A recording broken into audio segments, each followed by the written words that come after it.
ఈరోజు BC road new గాజువాకలో Adireddy convention హాల్లో friends blood donors association Mahadan 9లో భాగంగా వినోద్ బాలు అనే నా 1111వ రక్తదాన శిబిరానికి విచ్చేసినటువంటి ప్రతి రక్తదాతకి, అలాగే సమాజంతో నిత్యం మమేకమవుతూ సమాజాన్ని సంఘటితపరుస్తూ సమాజానికి సహాయ సహకారాలు అందిస్తున్నటువంటి ప్రతి ఎన్జిఓకి కూడా ఈ వేదిక వాళ్ళని సత్కరించి సన్మానించి వాళ్ళని ప్రోత్సహించడానికి ఈ వేదికను రూపొందించడం జరిగింది.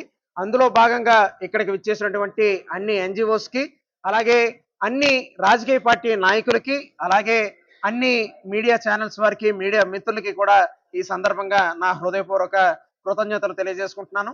ఎందుకంటే తరానికి తరానికి వారిది రక్తం, తరతరాలు నిలిచిపోయేదే మానవత్వం. అలాంటి మానవత్వానికి చిహ్నమే మహాదాన్ 9. ఆ మహాదాన్ 9ని ఇంత దిగ్విజయం చేసిన ప్రతి ఒక్కరికి కూడా పేరు పేరున నా తరపున, మా మిత్రమండలి తరపున, అన్ని ఎన్జిఓస్ తరపున, ముఖ్యంగా వందే భారత్ బ్లడ్ బ్యాంక్ తరపున హృదయపూర్వక కృతజ్ఞతలు తెలియజేసుకుంటూ సెలవు తీసుకుంటున్నాను. జై హింద్.